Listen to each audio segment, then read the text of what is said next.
Fabrice Diao, bonsoir. Bonsoir Khalifa. Alors, les Lions du Sénégal sont les engagés dans cette route des éliminatoires du Mondial 2014. Après ce nul arraché dans la douleur avec l'Angola à Luanda, ils se préparent à Accra.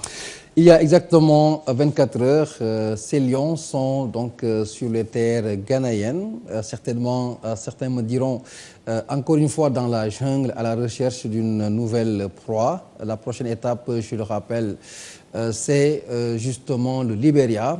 Aujourd'hui, les Lions se sont certainement entraînés. Pour en savoir un peu plus, nous nous rendons à Accra justement pour retrouver notre envoyé spécial. Abdoulaye Der, bonsoir. Qu'est-ce qu'on peut retenir en termes de résumé dans cette journée pour les Lions du Sénégal? Voilà, Patrice Diao, bienvenue à Accra. Comme vous l'avez dit, les Lions du Sénégal se sont entraînés. Le premier galop d'entraînement dans la capitale ghanéenne. Ce qu'il faut retenir également, c'est qu'ils sont arrivés très tard ce dimanche à Accra après un long voyage et c'est peut-être à cause de cela qu'Alain Giresse a ménagé ses titulaires. Nous avons vu que ceux qui n'ont pas joué les remplaçants donc ont été beaucoup plus sollicités. Il y a eu une petite opposition à 6 entre ces remplaçants. Donc ce qu'il faut également retenir dans les propos de l'entraîneur, c'est un peu de dépit par rapport aux conditions du voyage, comment est-ce qu'ils ont quitté Luanda, donc le long trajet qui les a menés ici. De toute façon, ce qu'il faut retenir également sur le programme, la première séance d'entraînement sera suivie dès demain de 2 séances, le matin à 10h et puis l'après-midi à 17h comme aujourd'hui, avec un dernier galop mercredi avant de rallier la capitale libérienne dès jeudi. Donc, c'est ce qu'on peut retenir pour ce qui est de ce camp d'entraînement basé pour cette fois-ci à Accra, au Ghana, Patrice Diao. Voilà, Abdoulaye Der, que vous retrouverez certainement tout au long de cette préparation sur la route du Libéria, comptant pour ce prochain mondial vers lequel nous nous dirigeons. Et nous restons en football pour parler de la 20e journée de la Ligue 1 qui se poursuit, des résultats que vous aurez dans nos prochaines éditions. Je rappelle AS Douanes US Ouakam, Olympique de Ngor Duc et Linguère Assur. Quelques autres résultats enregistrés: Yego Touré Kunda nul blanc, Port AS Pikine 1-0 pour les Pikinois, Guédiawaye US Corée 3-0 pour Guédiawaye et puis Casa Sport Niary Tally 1-0. Je rappelle que Djambar est en tête du classement et Guédiawaye ferme la marche. La vieille dame suffoque et éternue encore. Elle est même dans une sorte de convulsion. Comprenez la Jeanne d'Arc de Dakar qui va jouer en national faute de bonnes performances. Pour autant, ses enfants et ses amis comptent la relever de sitôt. Voici un reportage consacré à ce sujet. La vieille dame traverse des moments de crise, une crise qui a fini par plonger la Jeanne d'Arc en division d'honneur. Aujourd'hui, ses fils et anciens joueurs se mobilisent pour donner à cette équipe son lustre d'antan. En division d'honneur, c'est un peu regrettable pour la Jeanne d'Arc.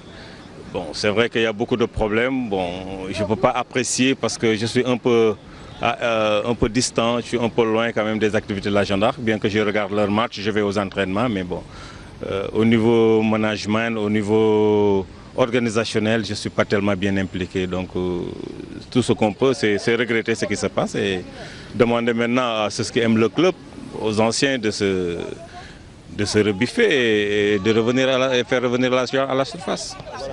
Donc moi je pense que c'est une équipe qui a prouvé, c'est une équipe qui a vraiment beaucoup fait pour le Sénégal. Mais je demande encore aux fils de l'Aja, aux anciens footballeurs tels que Roger Mendy, Joseph Koto, moi-même, Moussa Ndao, etc. de se faire voir. De demander à ces gens-là qui n'ont rien fait pour la Jeanne d'Arc, parce qu'ils n'ont jamais rien fait pour la Jeanne d'Arc, c'est l'argent de la Jeanne d'Arc qui les a amenés ici, qu'ils laissent notre club et qu'on se batte contre eux, parce que moi je suis prêt à 100% à aller au front avec ces gens-là. À l'image de Farifa et El Hadj Malick Samb, ils font lésion. Les joueurs qui ont fait les beaux jours de la Jeanne d'Arc souhaitent revoir la vieille dame dans l'élite. C'est vrai que les gens m'associent surtout à la Linguère, mais en ce qui me concerne, je dois tout à la JA, entre guillemets, parce que c'est la JA qui m'a trouvé du boulot. Donc vous savez, je suis depuis 30 ans dans le système bancaire aujourd'hui et c'est la JA qui m'a casé là-bas. Donc pour participer sur n'importe quel plan, je suis partant. À chaque fois que le besoin se fait sentir. S'il s'agit de venir participer financièrement, physiquement, moralement, bon, je suis preneur. Mission difficile mais pas impossible, un véritable défi sportif à relever. L'histoire et le palmarès de l'équipe devraient pousser à tous les anciens du club de se retrouver autour de l'essentiel. La Jeanne d'Arc parmi les meilleurs. Nous parlons maintenant de lutte avec la deuxième édition du drapeau du maire de Somone. Ce week-end, le gala du promoteur Aliou Boy qui s'est déroulé justement dans la zone, qui a offert des combats de haute facture. Voici le compte rendu de Cheikh Sadibou Diarra et de Ababakar Kamara. Des chutes spectaculaires et un chaos. C'est ce qui a rythmé à Somone la deuxième édition du drapeau du maire de la dite commune. Les 6 combats du gala se sont aussi déroulés dans une bonne ambiance à la grande satisfaction du promoteur. Arriver à réunir toute la population de Somone n'est pas chose facile, donc je suis satisfait. Cette manifestation est destinée à la jeunesse de la Petite Côte. Ces séances de lutte, c'est pour aider les jeunes à percer dans cette discipline. Nous avons assisté à de beaux combats et en gros, nous avons atteint notre objectif. Le maire de Somone magnifie l'initiative et compte appuyer les jeunes sportifs de la localité. Premier magistrat de la commune, vous pouvez comprendre toute la joie que nous avons à être le parrain de cette grande manifestation, qui est une manifestation organisée au niveau de la commune. Les combats que nous avons vus, ce sont des combats très intéressants. Ce sont des combats qui ont mis en place des jeunes qui ont pu permettre à cette jeunesse de se mettre en exergue. Donc il faut les encourager, il faut les accompagner. C'est ce que nous sommes en train de faire. Nous, en tant qu'institution municipale, mais aussi les promoteurs, mais aussi toute la population et le conseil municipal de Somone qui doit accompagner sa jeunesse. Ça aussi, nous y sommes. Et je pense que ça fait partie de notre obligation, ça fait partie de nos missions. Notre seule ambition, c'est d'accompagner notre jeunesse. Centre de Nguekokh a remporté la deuxième édition du maire de Somone devant Sangomar de Somone sur décision arbitrale. Le clou du spectacle fut cependant les insolites pas de danse d'un vieux.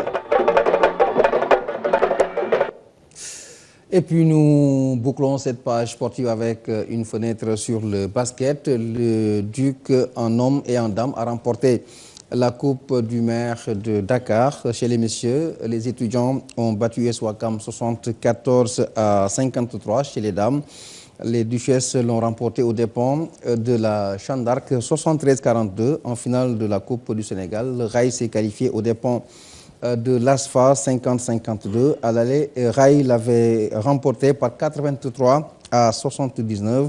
Et puis les nouvelles de l'équipe des entraîneurs dans les équipes nationales du Sénégal. Les sélectionneurs et les adjoints ont signé leur contrat ce week-end. Cela s'est passé au Stadium Marius Ndiaye. En poste depuis juin 2012, ils viennent ainsi d'être officialisés.